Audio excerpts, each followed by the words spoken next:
Isang mapagpalang araw po sa inyo, mga minamahal naming tagapakinig. Handa na ba ang inyong mga puso para sa isang kwentong susubok sa tibay ng inyong damdamin? Isang salaysay tungkol sa pag-ibig na winasak ng mapanghusgang lipunan at sa isang inang gagawin ang lahat para sa kanyang pinakamamahal na mga anak. Sabi nila, ang pinakadakilang regalo sa isang babae ay ang pagkakataong maging isang ina. Pero paano kung ang regalong ito, na dapat ay simbolo ng pag-asa at kaligayahan, ang siya mismong magiging mitya ng pinakamatinding pagsubok sa kanyang buhay? 7 taon. 7 taon na puno ng pagmamahal, pagsisilbi, at mga pangarap. Nakatingin si Sinag sa kanilang wedding picture na nakasabit sa dingding ng kanilang kwarto. Naroon ang matamis na ngiti ni Lino, ang kanyang asawa. Naroon ang kislap sa kanyang mga mata. Isang kislap na sumasalamin sa lahat ng kanyang pag-asa para sa isang masayang pamilya. Dahan-dahan niyang hinaplos ang larawan, pagkatapos ay marahan niyang ibinaba ang kanyang kamay sa kanyang tiyan. Wala pang umbok, ngunit nararamdaman na niya ang pagbabago. 1 linggo na siyang nahihilo at nasusuka. 1 linggo na ring may kakaibang saya sa kanyang puso. Isang kutob na matagal na niyang hinihintay. 7 taon na silang kasal ni Lino at ngayon lang siya nagkaroon ng senyales.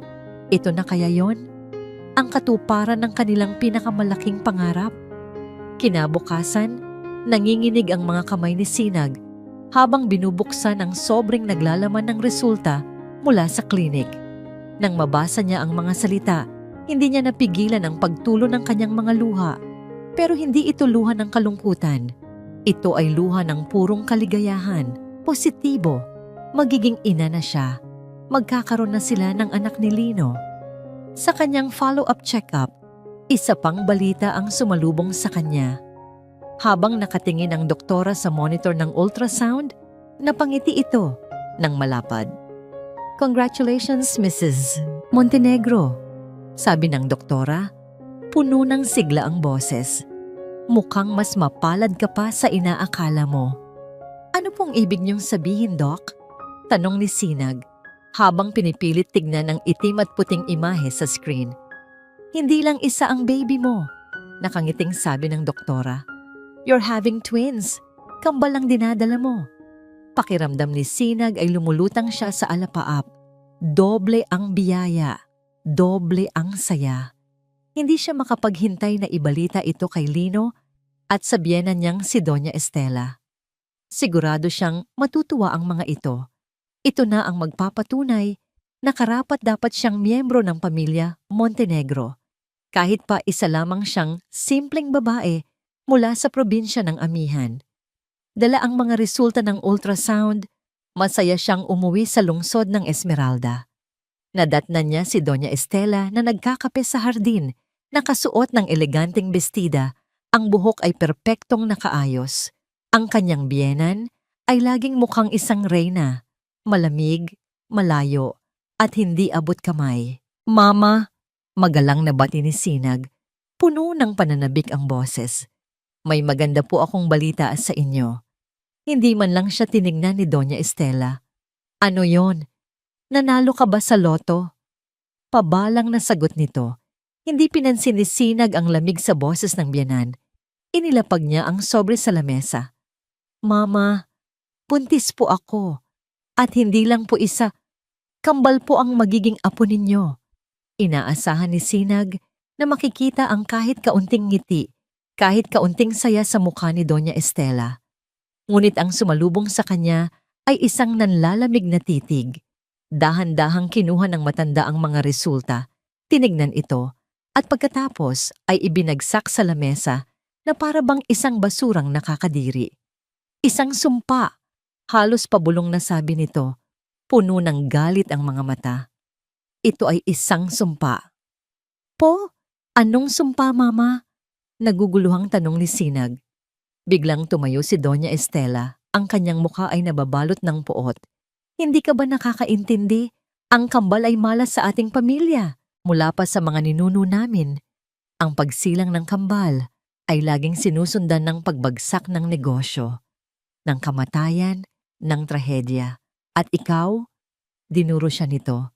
Ikaw na taga-probinsya, ikaw pa ang nagdala ng sumpang ito sa aking pamamahay. Kasabay nito, inihagis ni Doña Estela ang isang makapal na folder sa harapan ni Sinag. Nagkalat ang mga lumang papeles at newspaper clippings, mga kwento tungkol sa mga kamag-anak ng Montenegro na naghirap at namatay matapos magkaroon ng kambal na anak. Nanginginig na pinulot ni Sinag ang mga papel. Pero hindi po ito totoo. Pamahiin lang po iyan. Pamahiin? Humalakhak si Doña Estela, isang tawang walang saya. Tignan mo ang pamilya natin. Tignan mo ang yaman natin. Ito ay pinaghirapan, iningatan, at hindi ako papayag na wasakin lang yan ng isang katulad mo. Lumapit ito sa kanya, at sa boses na animoy isang hatol, sinabi nito ang mga salitang dumurog sa puso ni Sinag. May dalawa kang pagpipilian. Palaglag mo yang mga sumpa na nasa sinapupunan mo o lumayas ka sa pamamahay na ito at hinding-hindi ka na magpapakita pa. Natigilan si Sinag. Hindi siya makapaniwala sa kanyang narinig. Ipapalaglag niya ang sarili niyang mga anak? Ang mga biyayang matagal niyang hinintay? Hindi ko po kaya. Umiiyak na sabi ni Sinag. Mga anak ko po ito, mga apo ninyo. Hindi ko sila apo, sila ay sumpa. Sa gitna ng kanilang pagtatalo, bumukas ang pinto. Pumasok si Lino, ang kanyang asawa. Nakita niya ang umiiyak na si Sinag at ang galit na si Doña Estela. Isang munting pag-asa ang sumibol sa puso ni Sinag. Lino, andito na si Lino. Ipagtatanggol siya nito. Mahal siya nito. Tumingin siya sa kanyang asawa, ang kanyang mga mata ay puno ng luha at pagmamakaawa. Lino, tulungan mo ako. Ang mama mo, pinapalaglag niya ang mga anak natin. Nakita ni Doña Estela ang pag-aalinlangan sa mukha ng anak. Lino, mamili ka. Matigas na sabi nito. Ang babaeng yan at ang sumpa na dala niya, o ang pamilya mo at ang apelyidong Montenegro? Lahat ng mata ay napunta kay Lino. Naghihintay si Sinag. Naghihintay ang kanyang puso sa sasabihin ng lalaking pinangakuan niyang makasama habang buhay. Ngunit si Lino ay nanatiling tahimik. Nakatayo lang siya roon, parang isang estatwa. Hindi siya makatingin ng diretso kay Sinag. Ang kanyang mga mata ay umiiwas, puno ng takot at kawalan ng kakayahan. At sa katahimikang iyon, naintindihan ni Sinag ang lahat. Ang katahimikan ni Lino ay mas masakit pa sa 1,000 salita ng pagtatakwil. Ang katahimikan ni Lino ay isang punyal na tumusok ng diretso sa puso ni Sinag. Walang salita, walang pagtatanggol. Ang kanyang pananahimik ay ang mismong hatol. Hinawakan ni Lino ang braso niya. Ang pagkakahawak ay hindi marahas, ngunit malamig at walang pakiramdam. Halika na, Sinag, sabi nito sa boses na pilit pinipigilan ang panginginig. Saan tayo pupunta, Lino? Tanong ni Sinag, habang pinipilit kumawala. Lino, magsalita ka. Ang mga anak natin. Pero hindi na siya pinakinggan ni Lino. Kinaladkad siya nito palabas ng mansyon, palayo sa tingin ni Doña Estela na puno ng tagumpay.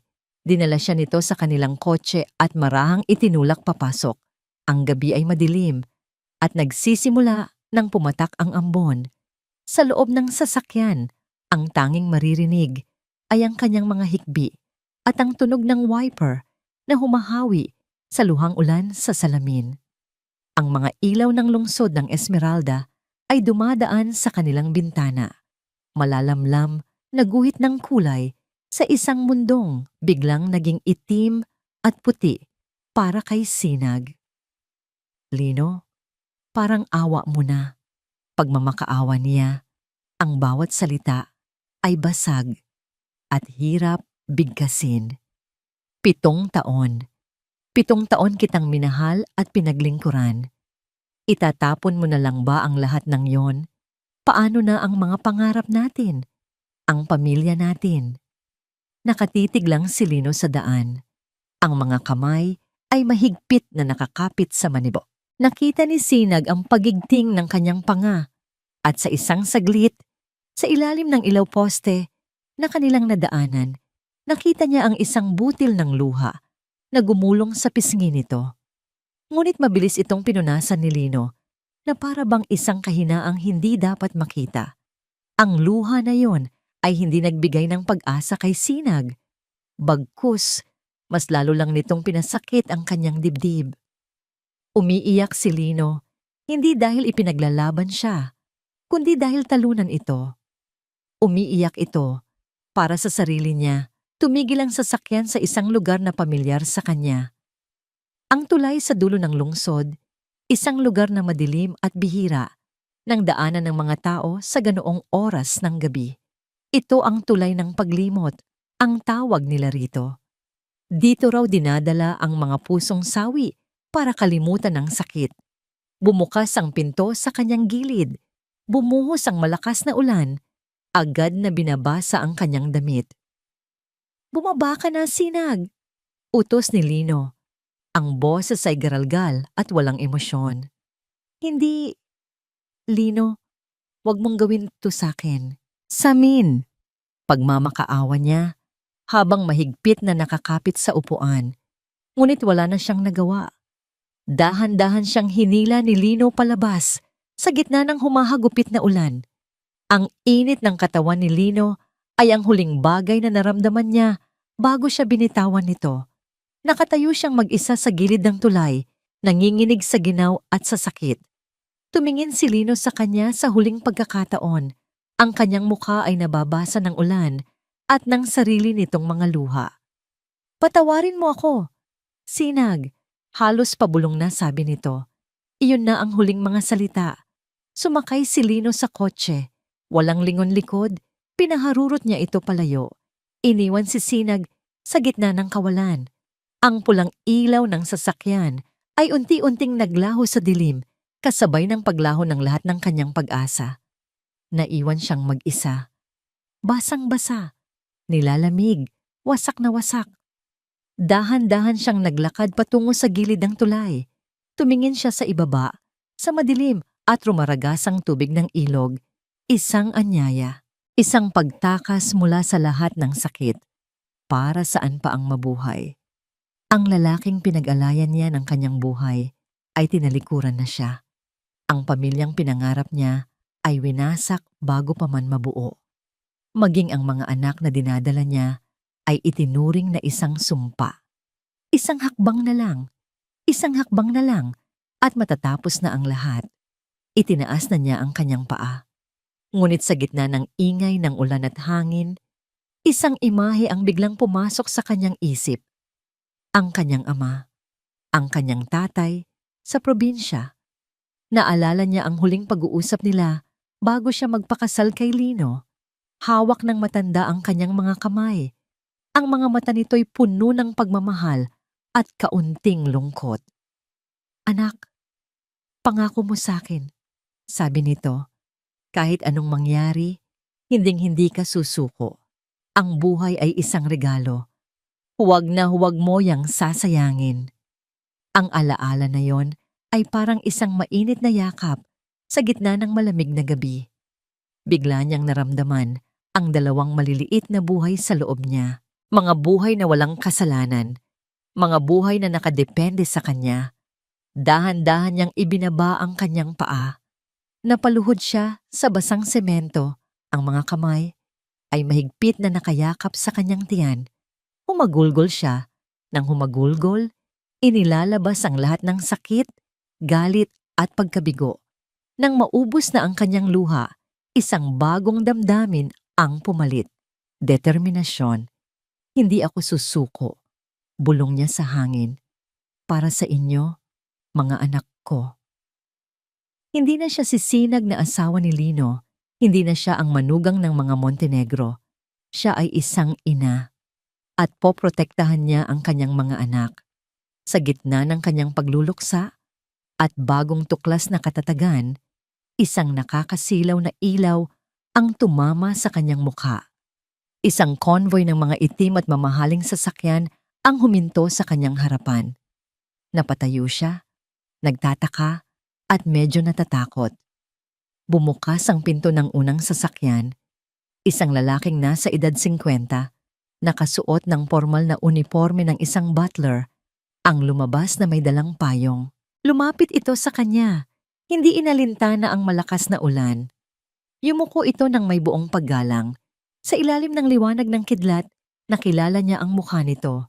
Si Mang Fidel, ang matagal ng katiwala ng kanilang pamilya sa probinsya.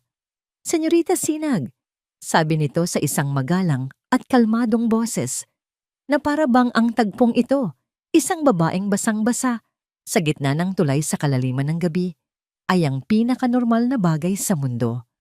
Oras na po para umuwi. Tulala si Sinag habang pinapatakbo ni Mang Fidel ang sasakyan palayo sa tulay ng paglimot. Ang isip niya'y manhid, isang blangkong espasyo kung saan umalingaw-ngaw ang mga huling salita ni Lino at ang malupit na hatol ni Doña Estela. Binalot siya ni Mang Fidel ng isang makapal at tuyong kumot, ngunit hindi nito napawi ang ginaw na nanunuot hanggang sa kanyang mga buto, isang ginaw na nagmumula sa loob. Wala siyang imik sa buong biyahe. Saan siya dadalhin? Anong gagawin sa kanya? Wala na siyang pakialam. Para sa kanya, natapos na ang mundo niya sa tulay na yon. Huminto sila sa harap ng isang dambuhalang gate na bakal. Bumukas ito ng kusa at bumungad sa kanila ang isang mansyon na 10 beses na mas malaki at mas marangya kaysa sa bahay ng mga Montenegro. Napapaligiran ito ng malawak na hardin na puno ng mga ilaw na para bang isang paraiso sa gitna ng kadiliman. Inalalayan siya ni Mang Fidel papasok. Ang loob ng bahay ay mas nakakamangha. Ang sahig ay gawa sa nagniningning na marmol at may isang dambuhalang chandelier na nakabitin mula sa mataas na kisame. Ito ay isang mundo na hindi niya kailanman inakalang i-exist, lalo na ang mapasok. Dinala siya sa isang malawak na silid-aklatan. Pinaupo siya sa isang malambot na sofa at binigyan ng isang tasang mainit na tsokolate. Nanginginig pa rin ang kanyang mga kamay. Mang Fidel, bakit po ako narito? Sa wakas ay nagawa niyang itanong. Ang boses niya ay paos. Hindi agad sumagot si Mang Fidel. Sa halip may kinuha itong isang leather-bound na album at isang makapal na folder mula sa isang estante at maingat na inilapag sa lamesang nasa kanyang harapan. Senyorita Sinag, magalang na panimula nito. Maraming bagay po kayong hindi alam tungkol sa inyong pagkatao. Binuksan nito ang album. Ang unang larawan ay isang masayang mag-asawa. Karga-karga ang isang sanggol na nakangiti. Ang lalaki ay gwapo at mukhang makapangyarihan. Ang babae ay may angking ganda at kahinahunan. Pamilyar ang nangiti ng sanggol, ito po ang nangiti niya. Ito po ang inyong mga magulang, si Don Ricardo Alcantara at ang yumaong si Senyora Elena. Si tatay, pero ang alam ko'y isang simpleng magsasaka lang siya. Naguguluhang sabi ni Sinag. Umiling si Mang Fidel. Isang kwento po yon na nilikha para protektahan kayo. Binuksan nito ang folder. Sa loob ay may mga dokumento, birth certificate, land titles, stock certificates, lahat ay nakapangalan kay Sinag Alcantara bilang nag-iisang anak at tagapagmana ni Don Ricardo Alcantara, ang nagmamay-ari ng Alcantara Holdings, isa sa pinakamalaki at pinakamakapangyarihang korporasyon sa buong bansa. Parang bombang sumabog sa isip ni Sinag ang lahat ng impormasyon. Siya? Anak ng isang bilyonaryo. Pero bakit? Bakit ako pinalaki sa probinsya? Bakit niya ako hinayaang maghirap? Sunod-sunod niyang tanong. Ang sakit ng pag-abandona ni Lino ay napalitan ng sakit ng isang buong buhay na kasinungalingan. Isang telepono ang inabot sa kanya ni Mang Fidel. Ang ama niyo na po, ang magpapaliwanag ng lahat. Nanginginig niyang kinuha ang telepono. Hello? Anak? Isang boses na pamilyar, ngunit may bigat at autoridad na hindi niya pa narinig dati. Ang boses ng kanyang tatay. "Sinag, anak ko, patawarin mo ako." At doon, sa kabilang linya, ikinuwento ni Don Ricardo ang lahat tungkol sa mga kaaway sa negosyo na nagtangka sa buhay ng kanyang asawa na siyang dahilan ng pagkamatay nito.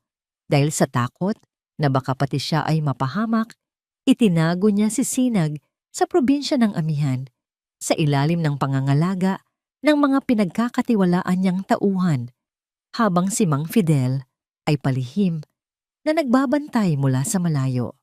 Isang desisyon na pinagsisihan niya araw-araw, ngunit ginawa niya para sa kaligtasan ng kanyang nag-iisang anak. "Hinayaan kitang mamuhay ng simple dahil akala ko iyon ang magliligtas sa'yo," sabi ng ama. Puno ng pagsisisi ang boses. "Pero nagkamali ako. Ang pagiging simple mo ang ginamit nilang dahilan para saktan ka. Patawarin mo ako, anak." Pagkatapos ng tawag na yon, isang bagay ang nagbago sa loob ni Sinag. Ang sakit ay naroon pa rin, ngunit hindi na ito kahinaan. Ito ay naging panggatong. Lumipas ang mga araw, naging buwan, at naging taon. Isinilang ni Sinag ang kanyang kambal, isang lalaki at isang babae, sa isang pribadong ospital sa ibang bansa. Pinangalanan niya silang Alon at Tala.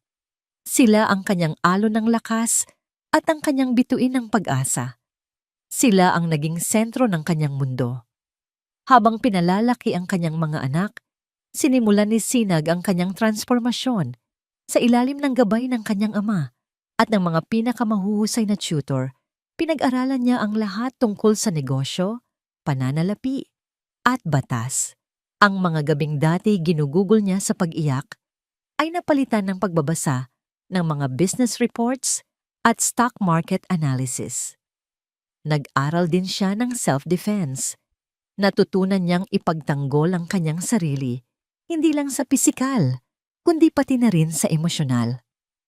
Ang malambot at maamo niyang mga mata ay unti-unting napalitan ng isang titig na matalas, matatag, at mapanuri.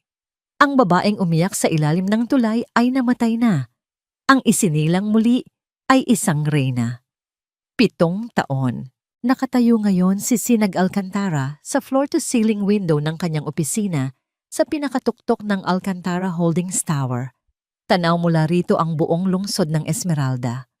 Ang syudad na dating nagtakwil sa kanya ay ngayon ay nasa ilalim na ng kanyang mga paa.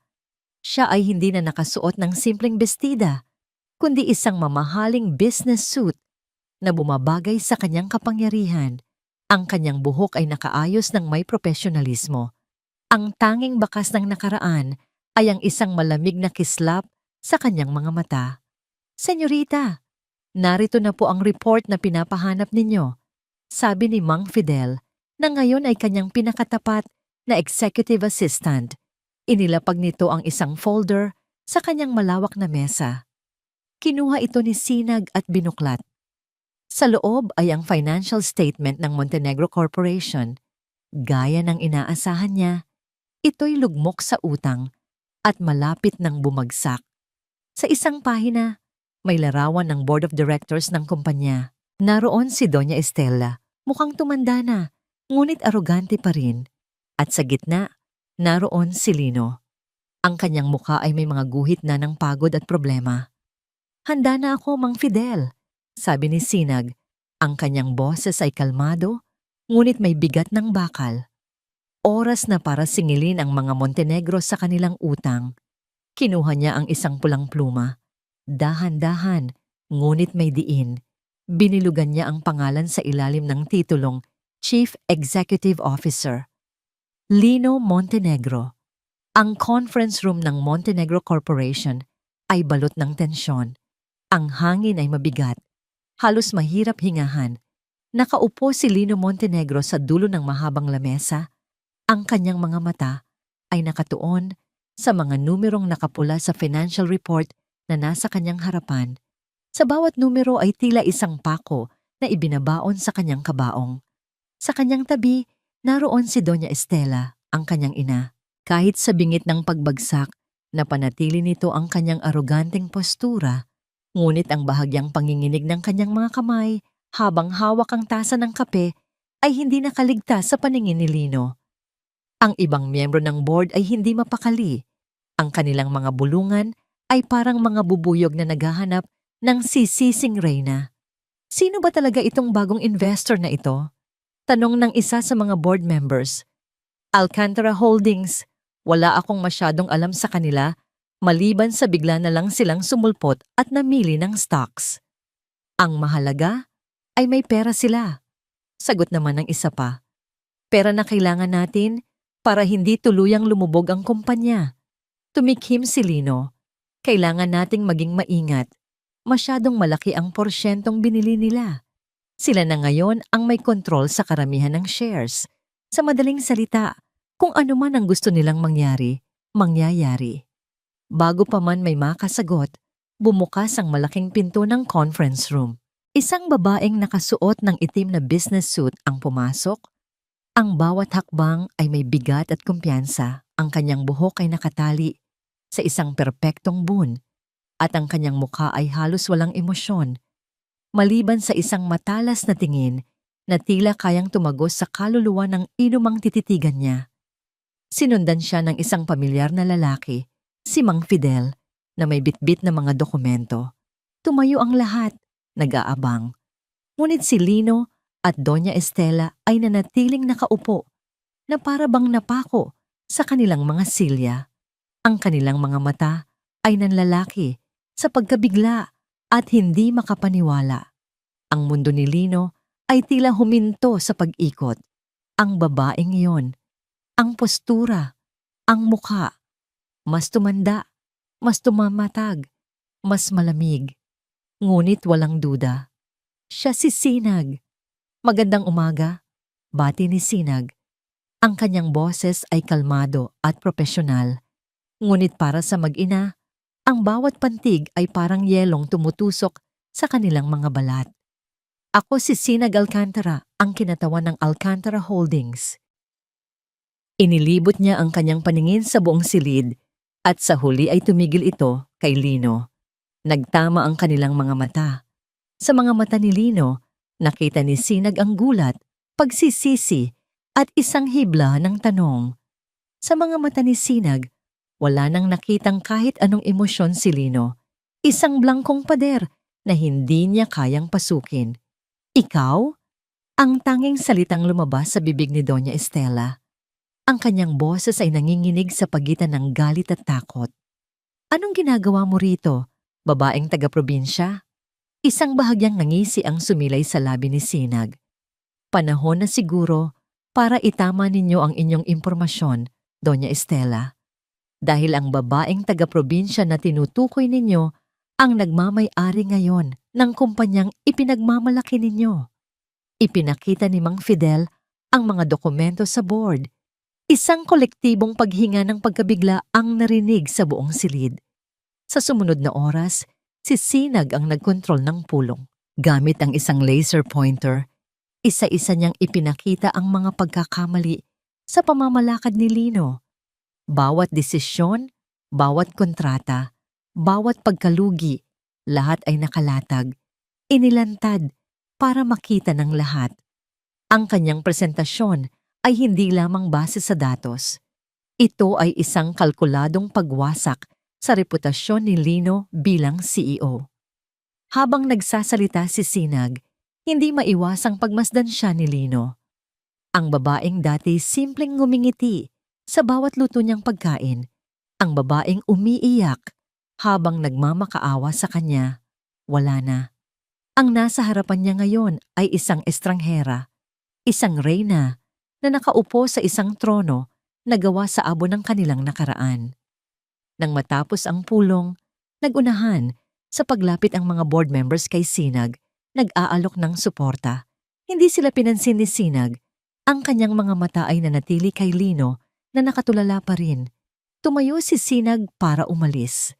Sa kanyang pagdaan, sinubukan siyang harangin ni Lino. Sinag, mag-usap tayo. Pakiusap nito. Ang boses ay puno ng desperasyon. Huminto si Sinag, ngunit hindi siya nito hinarap. "It's Miss Alcantara to you, Mr. Montenegro." Malamig niyang sagot. Sapat na para marinig lamang nilang dalawa. "Our conversation is done.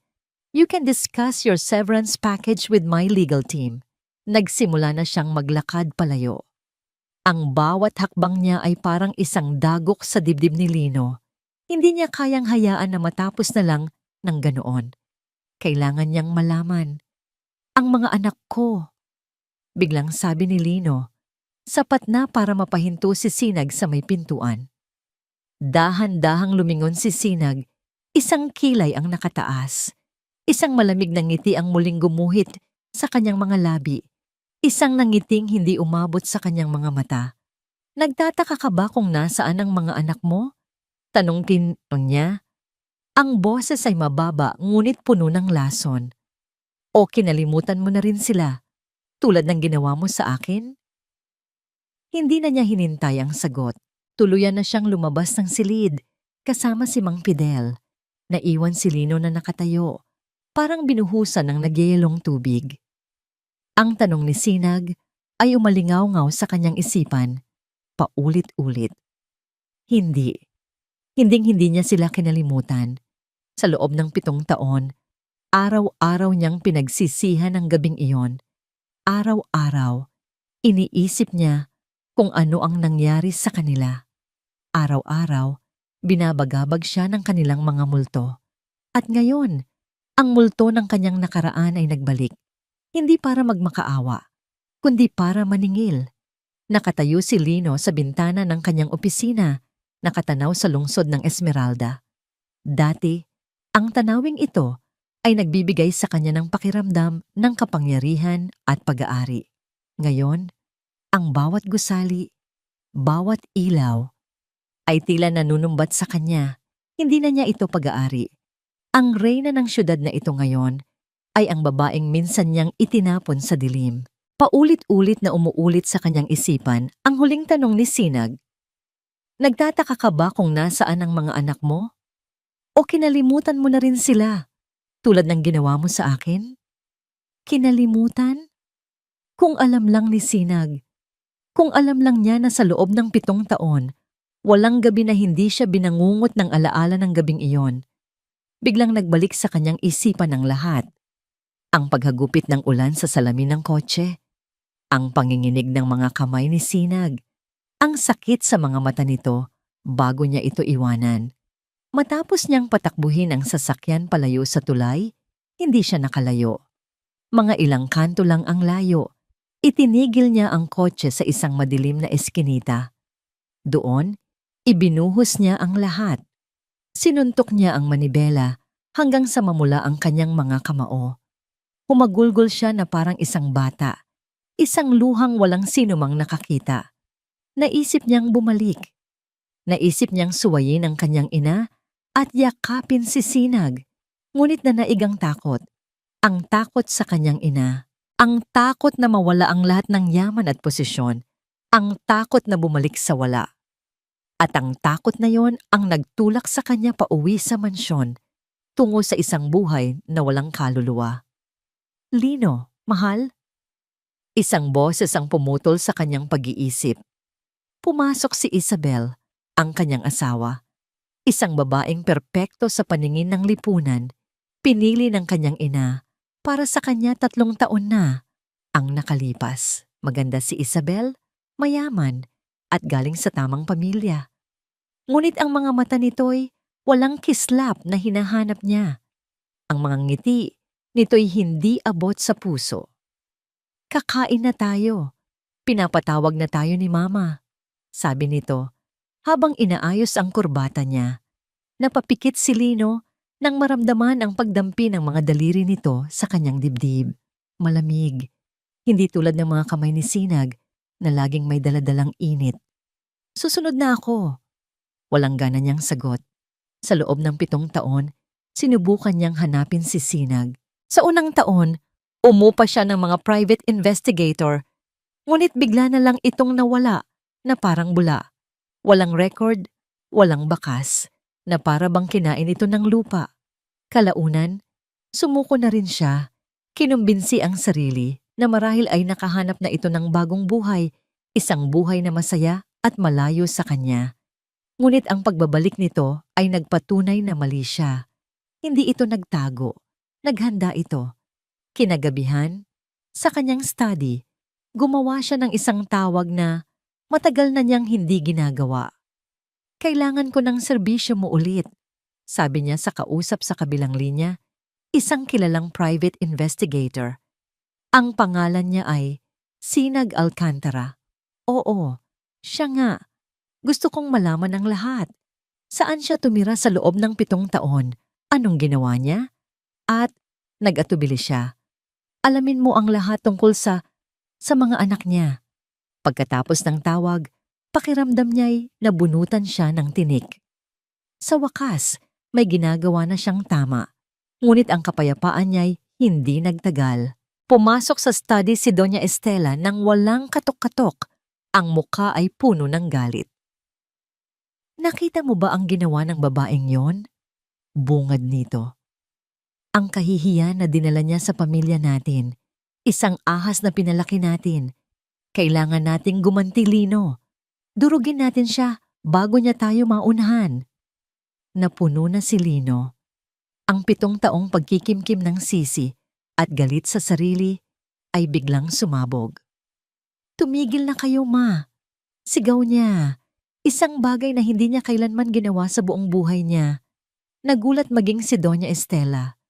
Wala na tayong idudurog dahil tayo ang dahilan kung bakit nangyayari ito. Tayo ang sumira sa kanya. Ano ang sinasabi mo?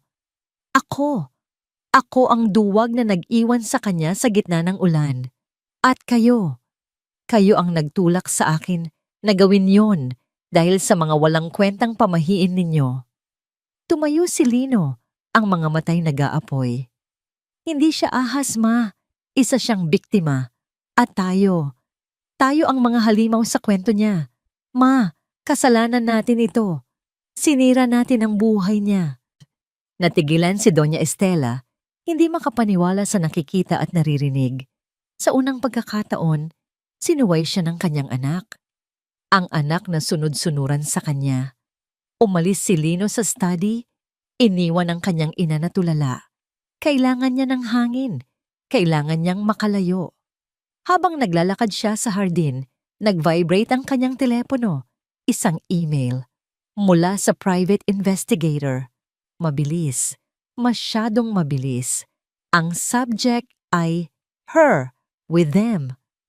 Nanginginig niyang binuksan ang email, walang masyadong salita. Isang attachment lang, isang litrato.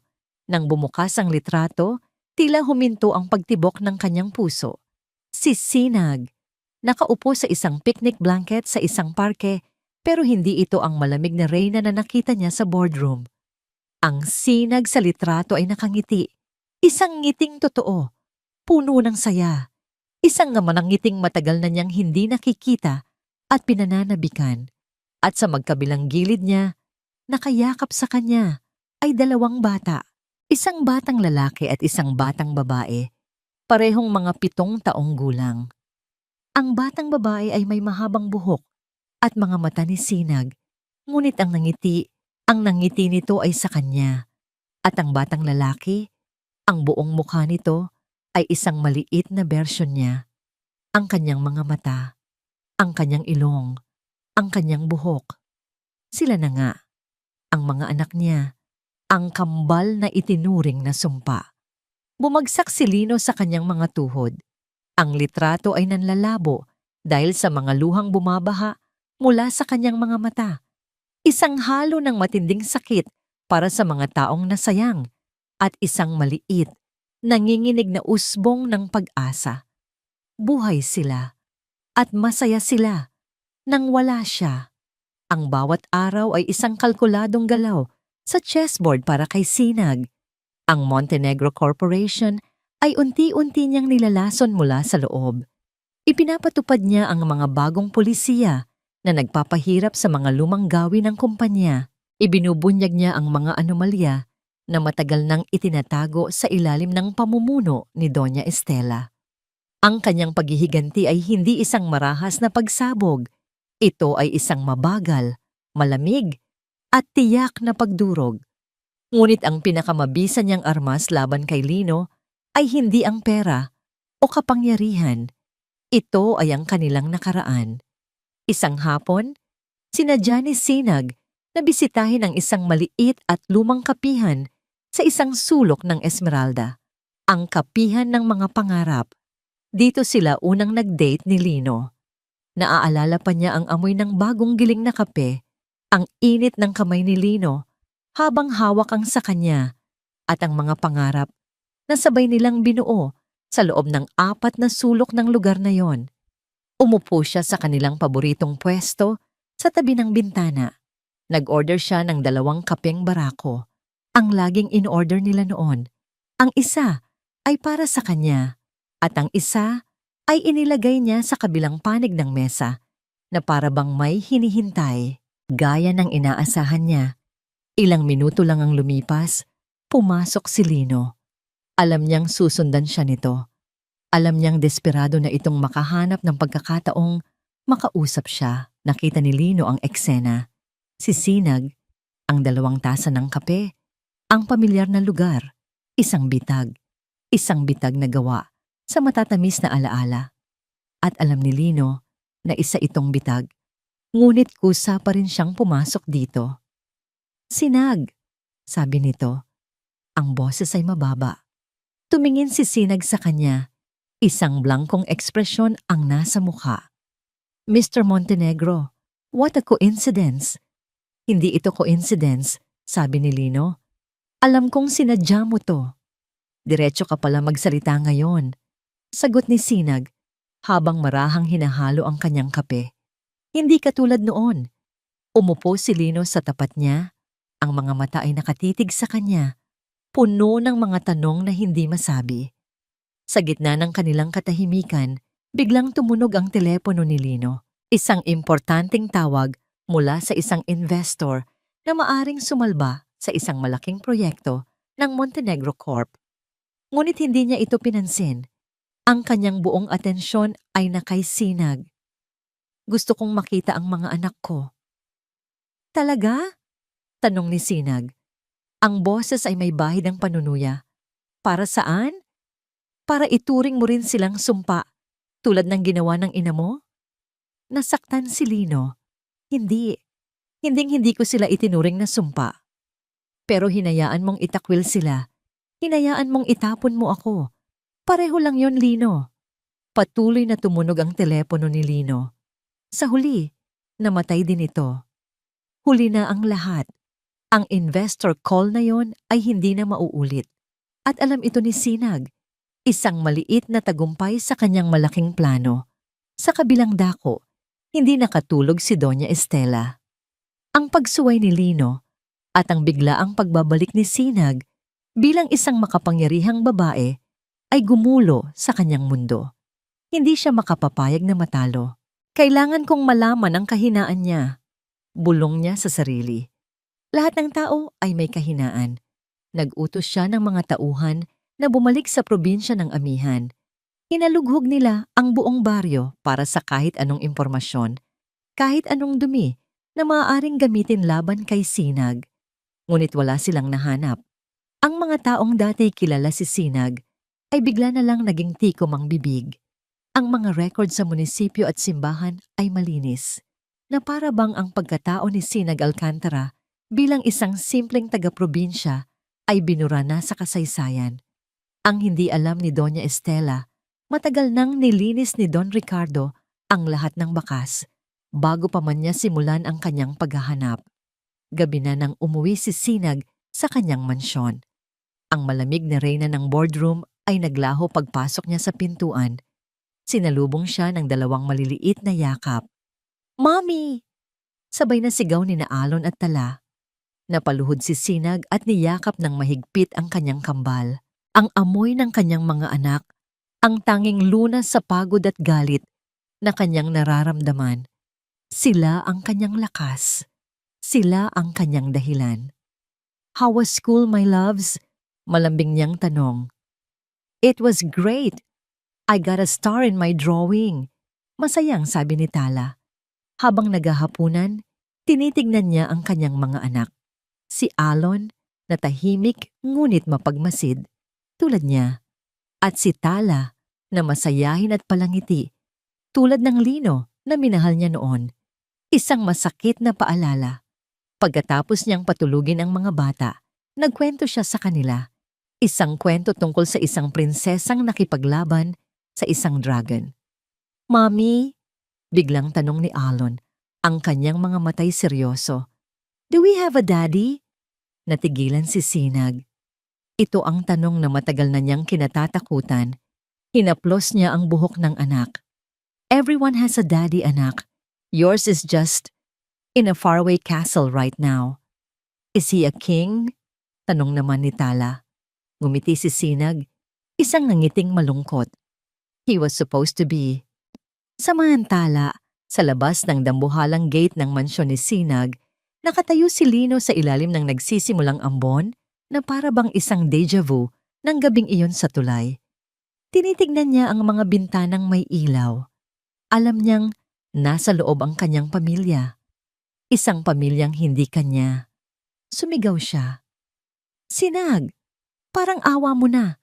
Kausapin mo ako. Sinag! Ngunit ang tanging sumagot sa kanya ay ang katahimikan at ang unti-unting paglakas ng ulan. Bumalik si Lino sa kanyang kotse, basang-basa at talunan. Pagbukas niya ng kanyang laptop para tignan ang pinsalang idinulot ng na-miss niyang tawag, isang email ang nakaagaw ng kanyang pansin. Mula sa isang hindi kilalang sender. Ang subject, ang simula ng lahat. Mayroon itong isang audio file attachment. Dahil sa kuryosidad, pinindot niya ito. Isang lumang recording ang tumugtog. 2 boses ng lalaki. Ang isa ay hindi niya kilala. Ngunit ang isa pa, kailangan mong makuha ang tiwala niya.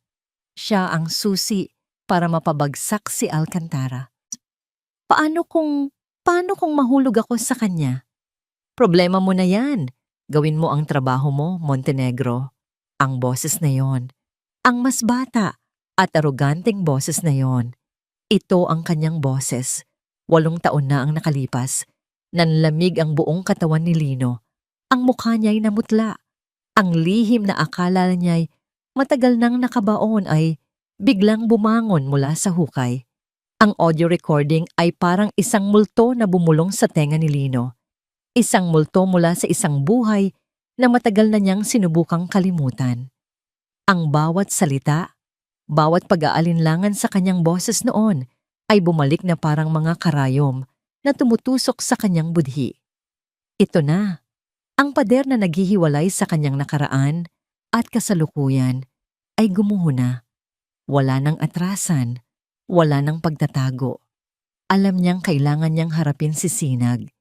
Hindi na bilang CEO ng Montenegro Corp na nakikiusap, kundi bilang si Lino, ang lalaking may pinakamalaking kasalanan sa kanya. Nagmamadali siyang nagmaneho patungo sa isang lugar na alam niyang pribado. Isang lugar kung saan maaari silang mag-usap nang walang makakarinig. Isang luma at abandonadong observatory sa tuktok ng isang burol, tanaw ang buong Esmeralda. Dito niya unang sinabi kay Sinag na mahal niya ito. Isang kasinungalingan na kalaunay naging katotohanan. Nagpadala siya ng isang text message kay Sinag, isang simpleng mensahe na may address ng observatory. Kung gusto mong malaman ang buong katotohanan, magkita tayo rito, mag-isa ka lang. Samantala, natanggap ni Sinag ang text message habang tinitignan ang mga report para sa board meeting kinabukasan. Kumunot ang kanyang noo. Anong katotohanan ang sinasabi ni Lino? Akala niya'y alam na niya ang lahat. Akala niya'y ang duwag na pag-abandona nito ang pinakamalaking kasalanan nito.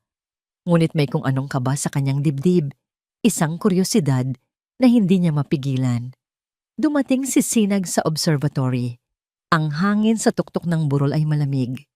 Nakita niya si Lino na nakatayo, malapit sa dulo ng viewing deck, nakatalikod sa kanya, Nakatingin sa mga ilaw ng syudad. Anong drama ito, Lino? Tanong ni Sinag. Ang boses ay matigas at walang pasensya. Kung akala mo, madadaan mo ako sa mga ganito? Dahan-dahang humarap si Lino. Ang kanyang mukha ay hindi na mukha ng isang desperadong CEO. Ito ay mukha ng isang taong pagod na pagod ng tumakbo. Sa kanyang kamay, hawak niya ang kanyang telepono. May kailangan kang marinig, Sinag. Sabi niya, ang boses ay kalmado ngunit mabigat. Hindi na niya kailangang sabihin pa. Ipinatong ni Lino ang telepono sa isang semento na upuan at pinindot ang play. Sa simula, hindi maintindihan ni Sinag. Isang pag-uusap. Dalawang lalaki. Ngunit habang tumatagal, ang mga salita ay nagsimulang magkaroon ng kahulugan. Isang nakakakilabot na kahulugan. Kailangan mong makuha ang tiwala niya. Siya ang susi para mapabagsak si Alcantara. Alcantara, ang apelyido niya, ang apelyido ng kanyang ama.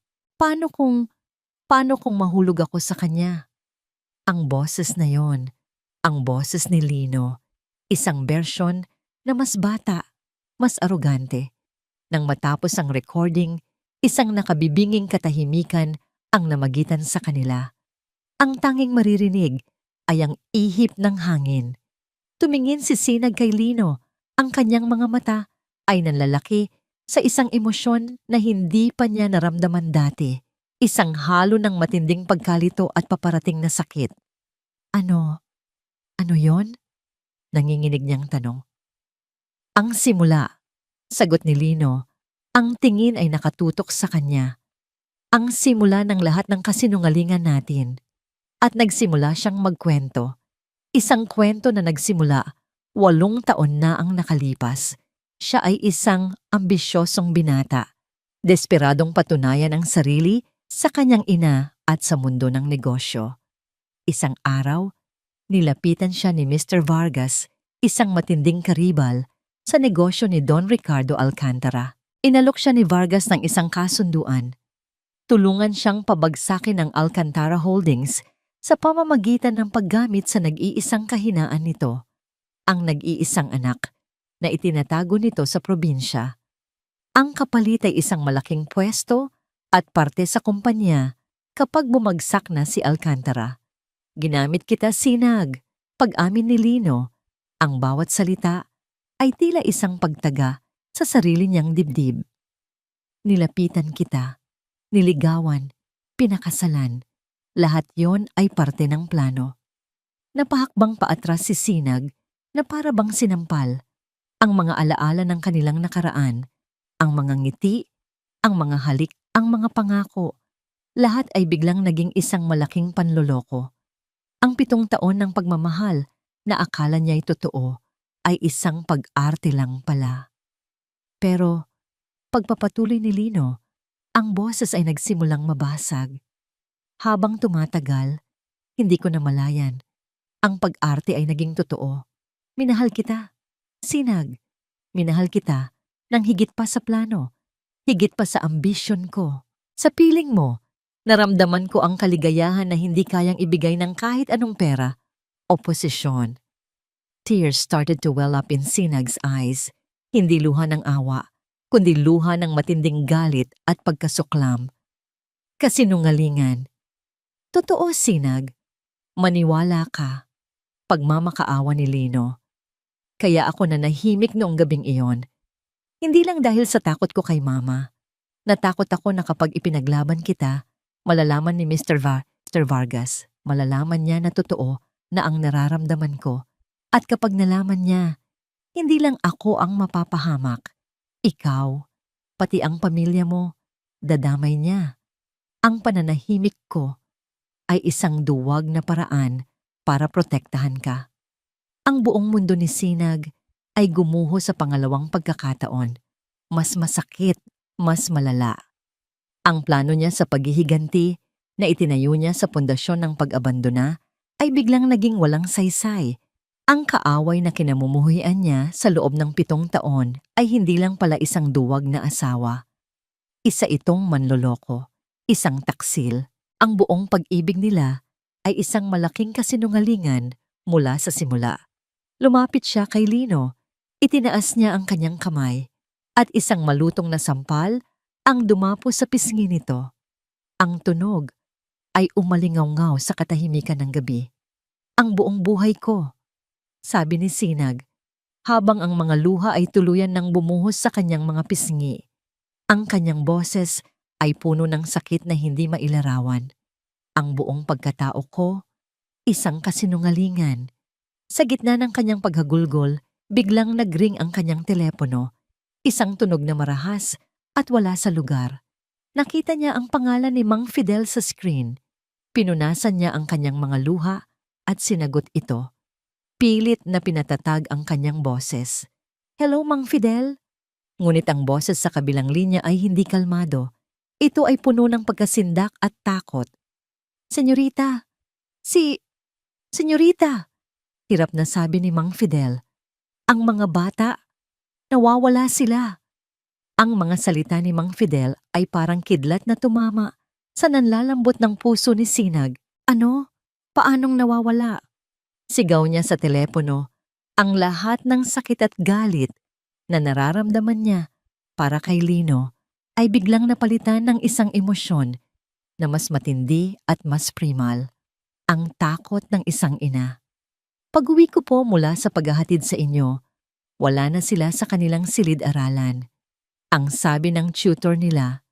May 2 lalaking naka-uniforme ng security ng mansyon ang nagsabing may emergency daw at kailangan silang isama.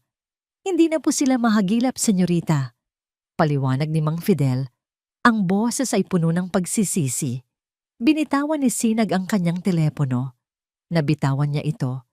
Ang kanyang mga binti ay nanghina at napaupo siya sa malamig na semento. Ang kanyang isip ay tumamatakbo ng mabilis, ngunit walang direksyon. Ang mga anak niya, ang kanyang alon at tala, ang kanyang buhay. Nakita ni Lino ang pagbabago sa mukha ni Sinag mula sa galit patungo sa purong pagkasindak. Lumapit siya. Ang sakit mula sa sampal ay wala na. Napalitan ng pag-aalala. "Sinag, anong nangyari?" "Ang mga bata." Ang tanging naibulong ni Sinag habang nakatitig sa kawalan. "Nawawala sila." 2 salita. Ngunit para kay Lino, ang 2 salitang yon ay mas malakas pa sa sampal. Ang mga anak niya, ang mga anak na sa litrato niya lang nakita. Nasa panganib sila, at sa isang iglap, lahat ay naging malinaw. Ang biglaang paglabas ng audio recording, ang pagkawala ng mga bata. Iisa lang ang may kakayahang gawin ang mga ito. Iisa lang ang taong may dahilan. "Vargas," bulong ni Lino. Ang pangalan ay parang lason sa kanyang bibig. Tumingin si Sinag sa kanya. Ang pagkalito ay makikita sa kanyang mga matang luhaan. "Sino si Vargas?" "Ang karibal ng ama mo." Mabilis na sagot ni Lino. Ang kanyang utak ay nagsimulang gumana sa gitna ng kaguluhan. "Ang taong nag-utos sa akin na lokohin ka. Ang paghihiganti mo sa Montenegro Corp. Nag-iingay ka sa mundo ng negosyo. Nalaman niya na buhay ka. Nalaman niya na may alas siya laban sa pamilya Alcantara. Ang paghihiganti mo, inilagay mo sa panganib ang mga anak natin." Ang mga salita ni Lino ay malupit, ngunit totoo. Natigilan si Sinag. Ang kanyang plano, ang kanyang perpektong plano ng paghihiganti, ay nagkaroon ng isang malaking butas na hindi niya nakita. Sa sobrang pagtuon niya sa pagpapabagsak sa mga Montenegro, hindi niya naisip na may mas malaki at mas mapanganib na kaaway na nagmamasid mula sa dilim. Isang kaaway na siya mismo ang gumising. Ang galit niya sa sarili ay halos kasing tindi ng takot na nararamdaman niya. "Kailangan nating bumalik sa mansyon," sabi ni Lino. Ang boses ay may biglang awtoridad. Hindi ito ang duwag na Lino na kilala niya. Ito ay isang lalaking may layunin. Nagmamadali silang sumakay sa kotse ni Sinag. Ang katahimikan sa loob ay masakit. Si Sinag, na kanina lang ay gustong pumatay sa lalaking katabi niya ay ngayon napipilitang umasa sa kanya. At si Lino, na handa nang tanggapin ang lahat ng galit ni Sinag, ay kailangan munang isantabi ang sariling kasalanan para harapin ang mas malaking panganib. Pagdating nila sa mansyon, nagkakagulo na ang mga security personnel. Sinalubong sila ni Mang Fidel, ang muka ay gusot sa pag-aalala. "Senyorita, patawarin niyo po ako. Hindi ito ang oras para dyan, Mang Fidel," putol ni Sinag. Ang boses ay malamig at kontrolado, kahit ang loob niya'y nag-aapoy sa kaba. I-lockdown ang buong property. Walang lalabas, walang papasok. I-review ang lahat ng CCTV footage. Sa loob ng security room, pinanood nila ang recording. Nakita nila ang dalawang lalaking naka-uniforme na papalapit sa silid-aralan. Nakita nila kung paano isinama ng mga ito ang walang kamalay-malay na sina Alon at Tala. Ang pinakamasakit na parte ay nang lumingon ang isa sa mga lalaki sa CCTV camera bago sila tuluyang umalis. Ngumisi ito. Isang ngipangising alam ni Lino. Ito ang kanang kamay ni Vargas. "Kailangan nating tumawag ng pulis," sabi ni Mang Fidel. "Huwag," sabay na sabi ni Lino at Sinag. Nagkatinginan sila, nagkakaintindihan sa isang bagay sa unang pagkakataon sa gabing iyon. "Hindi pulis ang kalaban natin," paliwanag ni Lino. Mas salimuot maglaro si Vargas. Kapag nalaman niyang sangkot ang pulis, maaaring ituloy niya ang masama niyang balak. Sa gitna ng kanilang pag-uusap, pumasok ang isang katulong. "Ma'am, si Doña Estela po nasa labas." Nagpupumilit pumasok. Napasabunot si Sinag sa kanyang buhok. "Hindi ko siya kailangang harapin ngayon." Ngunit huli na. Pumasok si Doña Estela, ang mukha ay namumutla. Nakita niya ang kaguluhan. Nakita niya si Sinag at Lino na magkasama. Ang kanilang mga mukha ay balot ng pag-aalala. "Anong nangyayari dito? Lino, nasaan ang mga apo ko?" tanong niya. At sa unang pagkakataon, narinig ni Sinag ang salitang apo mula sa bibig nito nang walang bahid ng pagkasuklam kundi takot. "Wala sila rito, Mama," sagot ni Lino. Sa sandaling iyon, nag-vibrate ang telepono ni Sinag na naiwan sa mesa. Isang unknown number, isang video message. Nanginginig niyang pinindot ang play. Ang buong silid ay natahimik. Lumitaw sa screen ang mukha ni na Alon at Tala. Sila'y nasa isang madilim na silid, magkayakap. Takot ang makikita sa kanilang mga mata, ngunit sinisikap nilang maging matapang. "Mami," umiiyak na sabi ni Tala. Pagkatapos ay isang boses ng lalaki ang narinig. Malamig at walang emosyon. Ang boses ni Vargas. "Magandang gabi, Miss Alcantara. O dapat ko bang sabihing Sinag? Nakikita mo ba ang maganda at gwapo mong mga anak? Sila ang kabayaran sa mga kasalanan ng lolo nila." Isang anino ang dumaan at hinaplos ang buhok ni Tala na lalong nagpaiyak sa bata. "Simple lang ang gusto ko." Pagpapatuloy ng boses, "Ang buong Alcantara Holdings. Ibagsak mo ang kumpanya mo. Ibigay mo sa akin ang lahat. Kung hindi..." Ang video ay biglang naputol. Nabitawan ni Sinag ang telepono. Ang kanyang lakas ay tuluyang nawala. Napasandal siya sa pader. Ang paghinga ay hirap. Lahat ng kanyang pinaghirapan, ang kanyang paghihiganti, ang kanyang bagong buhay, lahat ay babagsak sa isang iglap at wala siyang pakialam.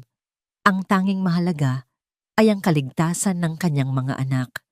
Ang ultimatum ni Vargas ay parang isang bombang sumabog sa gitna ng mansyon, nag-iwan ng nakabibinging katahimikan. Ang bawat segundo na lumilipas ay parang 1,000 karayom na tumutusok sa puso ni Sinag, ang kanyang mga anak, ang kanyang Alon at Tala. Nasa kamay sila ng isang halimaw. "Ibibigay ko." Walang pag-aalinlangang sabi ni Sinag. Ang boses ay basag, ngunit desidido. "Ibibigay ko ang lahat, ang kumpanya, ang pera. Wala akong pakialam. Ibalik lang niya ang mga anak ko." "Hindi ganoon kadali yon, Sinag," sabi ni Lino. Ang kanyang isip ay mabilis na nagpoproseso ng sitwasyon. Kilala ko si Vargas. Kahit ibigay mo ang gusto niya, walang kasiguraduhan na pakakawalan niya ang mga bata. Sila ang alas niya laban sa pamilya ninyo. Hindi niya basta-basta bibitawan yon. Pero anong gagawin natin? Halos pasigaw na tanong ni Sinag. Ang kanyang kontrol ay unti-unti nang nawawala. Uupo lang ba tayo rito at maghihintay? Hindi, sagot ni Lino. At sa unang pagkakataon, nakita ni Sinag sa mga mata nito ang isang kislap na matagal na niyang hindi nakikita. Determinasyon. May alam akong lugar. Isang lumang bodega malapit sa pier. Doon niya madalas ginagawa ang mga madumi niyang transaksyon. Kung may lugar man siyang pagtataguan sa mga bata, malamang ay doon. Paano ka nakakasiguro? Tanong ni Mang Fidel na may pagdududa sa boses. Dahil minsan na niya akong dinala roon, mapait na sagot ni Lino. Noong mga panahong bulag pa ako sa ambisyon at sunod-sunuran sa kanya. Isang plano ang mabilis na nabuo. Hindi sila maaaring sumugod ng basta-basta. Tatawag si Sinag kay Vargas at sasabihing pumapayag siya sa kasunduan para makuha ang atensyon nito, habang si Lino kasama ang piling security team ng mga Alcantara na pinamumunuan ni Mang Fidel ay pupunta sa bodega para kumpirmahin kung naroon nga ang mga bata. Habang naghahanda sila, ang bawat isa ay gumagalaw na may bigat sa kanilang mga dibdib. Nagtama ang mga mata ni Lino at Sinag. Walang salitang namutawi, ngunit sa kanilang mga tingin, may isang hindi inaasahang pagkakaintindihan. Sa gabing ito, hindi sila magkaaway. Hindi sila ang manloloko at ang biktima. Sila ay dalawang magulang na gagawin ang lahat para sa kanilang mga anak. Dumating ang oras. Si Sinag, nasa kanyang opisina sa mansyon, nanginginig na tinawagan ang numero ni Vargas. Si Lino at ang kanyang team, nasa loob ng isang itim na van malapit sa pier, naghihintay ng signal. Vargas, sabi ni Sinag, pilit na pinatatatag ang kanyang boses. Pumapayag na ako. Handa na akong pirmahan ang lahat ng papeles. Isang mademonyong tawa ang naririnig niya mula sa kabilang linya. Magaling! Magaling, Sinag. Alam kong matalino kang babae, pero huwag mo akong subukang lokohin. Isang maling galaw mo lang, at ipapadala ko sa iyo ang mga daliri ng mga anak mo, isa-isa. Nanlamig ang buong katawan ni Sinag sa banta, ngunit hindi siya nagpahalata. Nasaan ang mga anak ko? Gusto ko silang makausap. Mamaya, pagkatapos mong pumirma. Sa bodega, nakatanggap ng text si Lino mula kay Sinag. He's on the phone. Go. Iyon na ang hudyat. Mabilis ngunit tahimik na kumilos ang grupo ni Lino. Gamit ang mga night vision goggles, nakita nila ang dalawang bantay sa labas. Mabilis silang napaslang ng walang ingay. Maingat nilang binuksan ang isang bintana sa gilid ng bodega. Pumasok si Lino at Mang Fidel. Ang loob ay madilim at amoy kalawang. Puno ito ng mga kahon at lumang makinarya. Sa isang sulok, sa ilalim ng isang mahinang bumbilya, nakita nila ang isang silid na may rehas. At sa loob nito, nakaupo sa sahig, magkayakap sina Alon at Tala. Napatigil sa paghinga si Lino. Ang mga anak niya. Sa unang pagkakataon, nakikita niya sila sa personal. Ang puso niya ay tila dinudurog at binubuo ng sabay. Ang pagnanais na tumakbo at yakapin sila ay napakalakas, ngunit pinigilan niya ang kanyang sarili. Nandito sila, bulong niya sa kanyang radio. Ngunit bago pa man sila makagawa ng susunod na hakbang, isang anino ang biglang gumalaw mula sa likod ng mga kahon. Ang kanang kamay ni Vargas, nakita sila nito. Intruders! Sigaw nito. Isang putok ng baril ang umalingaw-ngaw. Nagsimula ang gulo. Nagpapalitan ng putok ang security team ng Alcantara at ang mga tauhan ni Vargas. Sa gitna ng kaguluhan, iisa lang ang nasa isip ni Lino. Ang mga bata. Tumakbo siya papunta sa silid na may rehas. Hindi inalintana ang mga balang lumilipad sa paligid. "Alon! Tala!" Sigaw niya. Tumingin ang mga bata, ang mga matay puno ng takot. Hindi nila siya kilala. Sa kabilang dako, narinig ni Sinag ang putukan mula sa telepono ni Vargas. "Ano yon? Anong nangyayari?" Sigaw niya. "Traidor ka!" Sigaw pabalik ni Vargas. "Sabi ko na nga ba? Sige, gusto mo ng gulo? Magkita tayo sa impyerno." Biglang naputol ang linya. Sa bodega, nagawang sirain ni Lino ang lock ng kulungan. "Halik kayo, mga anak! Kailangan na nating umalis dito." Ngunit natatakot ang mga bata sa kanya. Yumakap lang sila ng mahigpit sa isa't isa. Sa sandaling iyon, lumitaw si Vargas mula sa isang opisina sa itaas. May hawak na baril. Itinutok niya ito hindi kay Lino, kundi sa mga bata. "Tapos na ang laro, Montenegro," sabi ni Vargas. Ang mukha ay puno ng galit. Ngunit bago pa man niya makalabita ang gatilyo, isang anino ang mabilis na kumilos. Si Mang Fidel, gamit ang sariling katawan, ay itinulak si Lino at ang mga bata palayo sa linya ng putok. Isang bala ang tumama sa balikat ni Mang Fidel.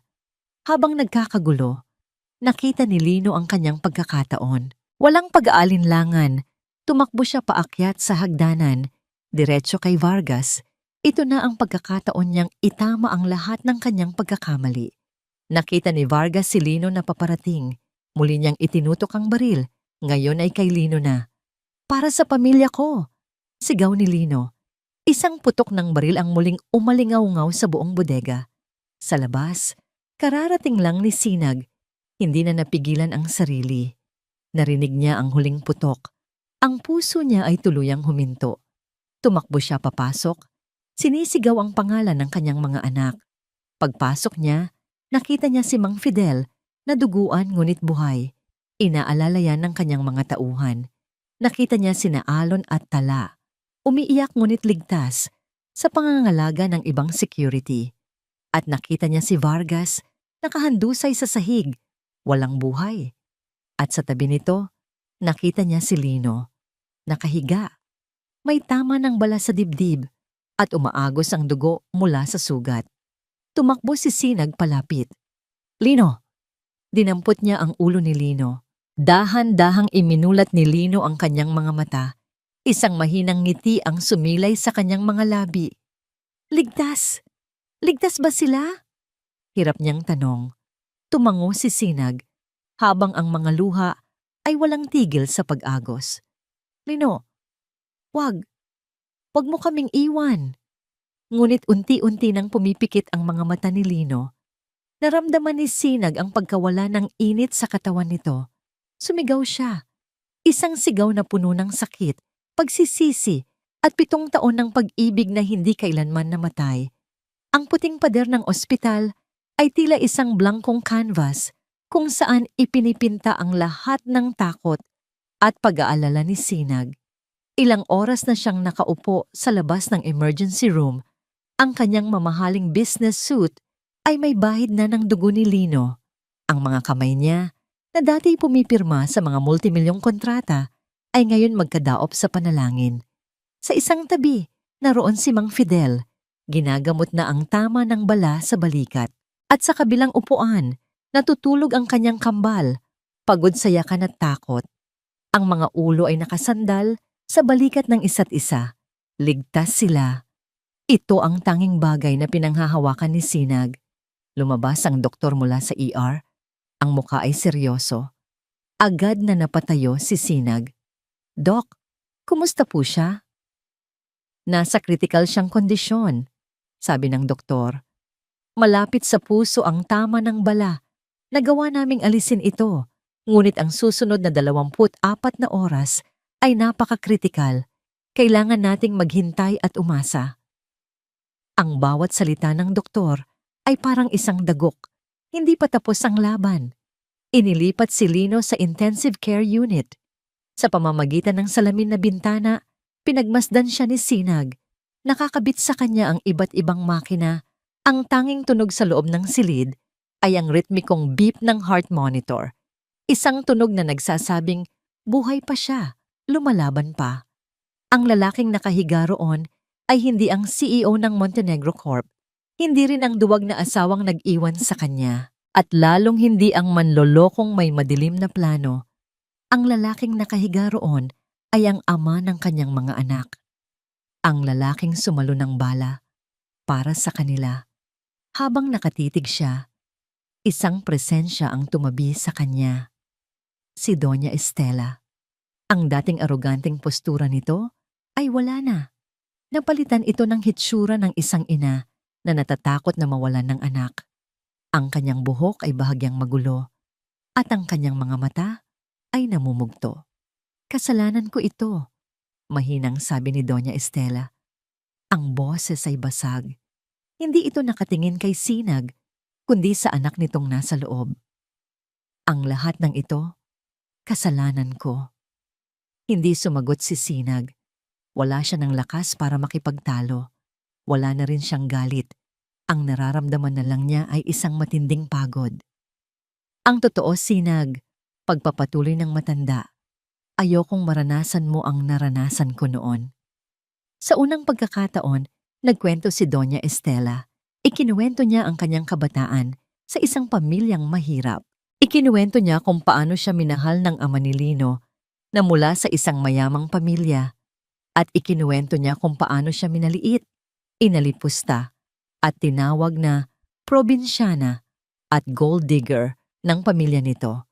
Ang sakit na yon ang nagtulak sa kanya na maging matigas. Ang takot na bumalik sa hirap ang nag-udyok sa kanyang maging sakim sa kapangyarihan at yaman. Naging halimaw ako dahil natakot akong maging biktima ulit, sabi niya, habang ang mga luha ay nagsimulang tumulo. Sa sobrang pagnanais kong protektahan ang pangalan at yaman ng Montenegro, ako mismo ang sumira sa pamilya ko. Pinilit kong maging perpekto ang anak ko. Hindi ko namalayang ginawa ko siyang duwag. At ikaw na nakitaan ko ng sarili ko noon. Ikaw ang pinagbuntunan ko ng lahat ng galit ko sa mundo. Patawarin mo ako, Sinag. Patawarin mo ako. Ang paghingi ng tawad ay hindi nagbura sa 7 taon ng sakit. Ngunit nagbigay ito ng isang bagay na hindi inaasahan ni Sinag. Pag-unawa. Hindi niya mapapatawad si Doña Estela sa mga ginawa nito. Hindi pa ngayon. Ngunit naiintindihan na niya kung saan ito nanggagaling. Ang halimaw ay minsan ding naging isang biktima. Tumangulang si Sinag, isang maliit na gesture ng pagtanggap. Lumipas ang mga oras na parang mga taon. Nagising na ang kambal. Dinala sila ni Mang Fidel para kumain.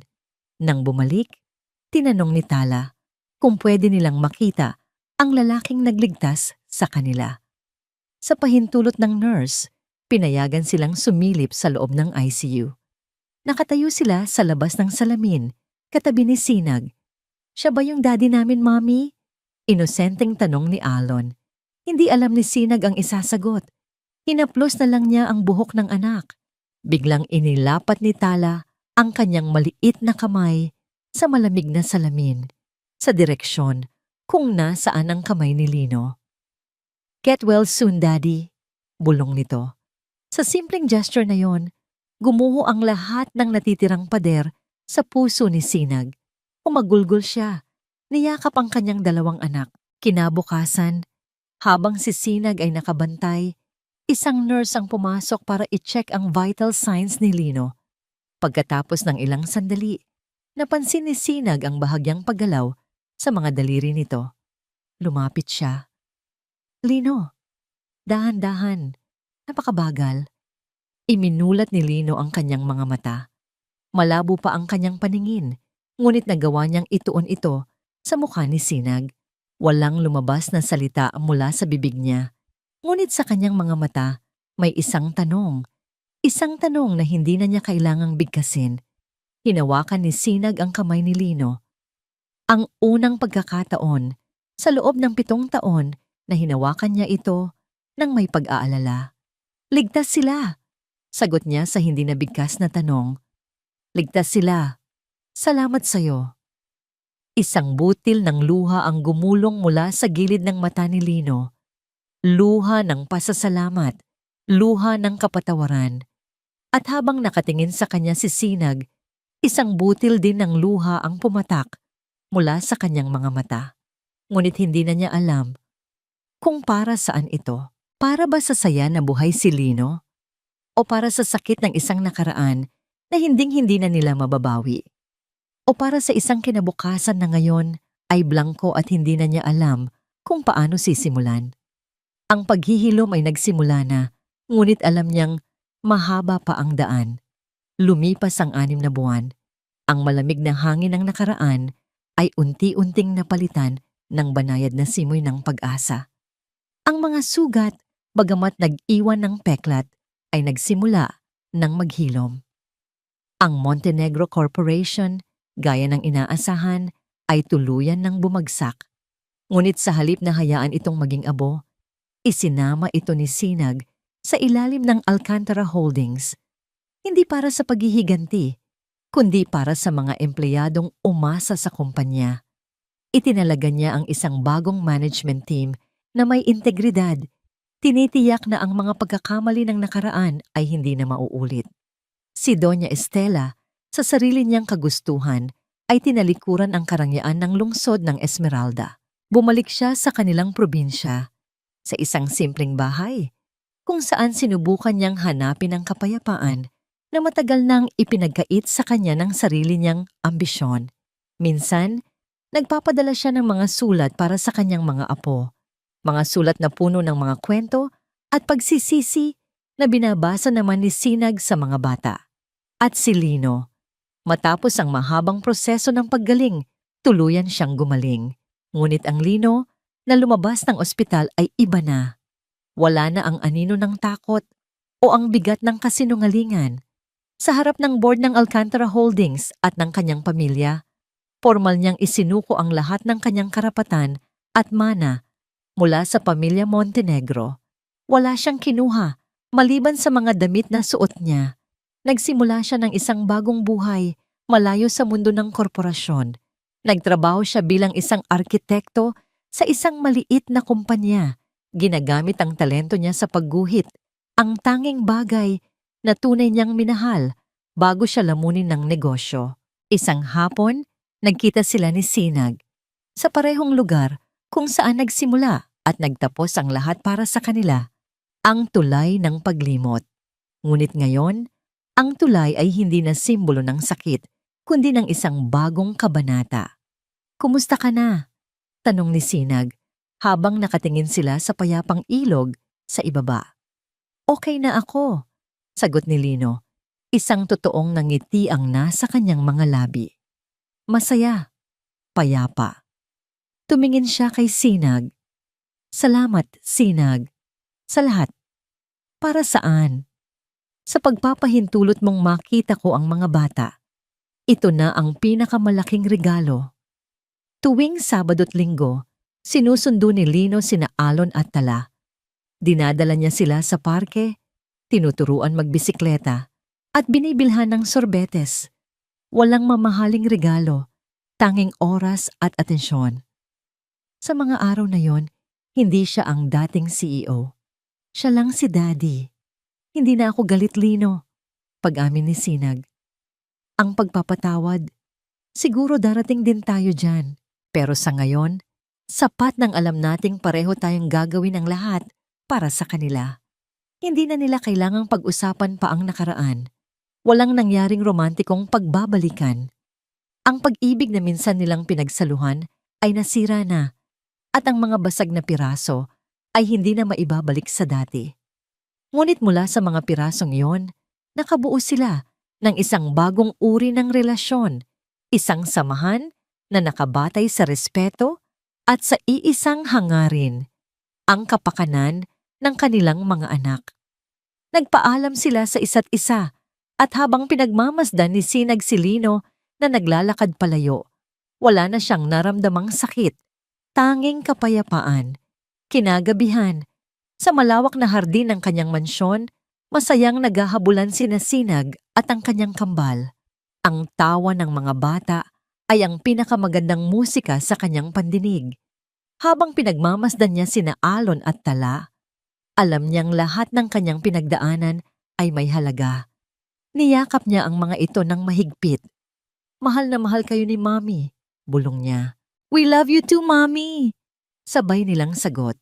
Nang gabing iyon, pagkatapos niyang patulugin ang kambal, tumayo si Sinag sa kanyang balkonahe.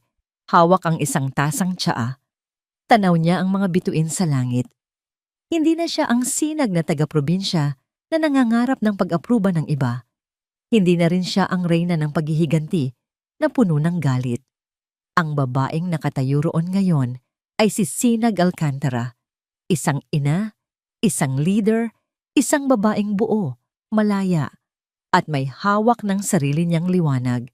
Biglang nagring ang kanyang telepono, isang hindi pamilyar na numero, ngunit nakarehistro bilang isa sa mga bagong business partners na kailangan niyang kausapin para sa isang charity project.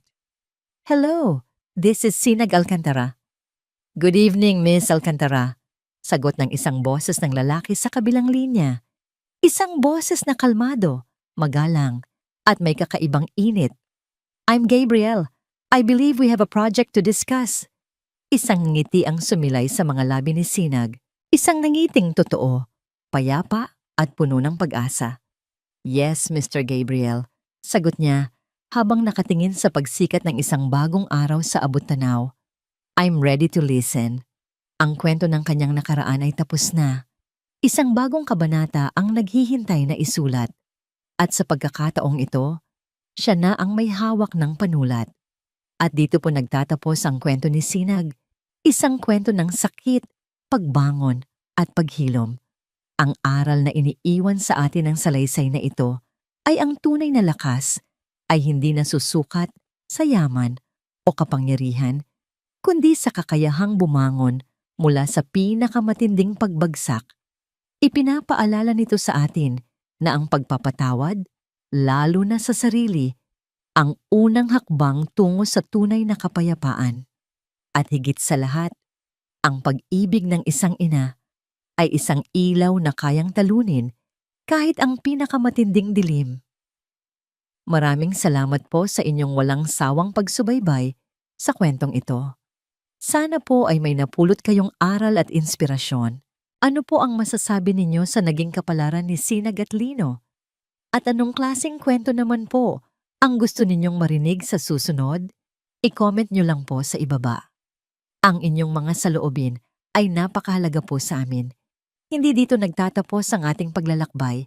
Marami pa pong kwentong kasing ganda at mas puno ng aral dito sa aming channel.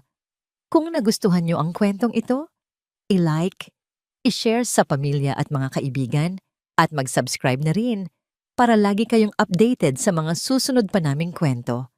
I-click nyo ang notification bell para kayo ang unang makarinig kapag may bago kaming upload. Pagpalain po kayo ng Panginoon, kayo at ang inyong buong pamilya. Hanggang sa muli,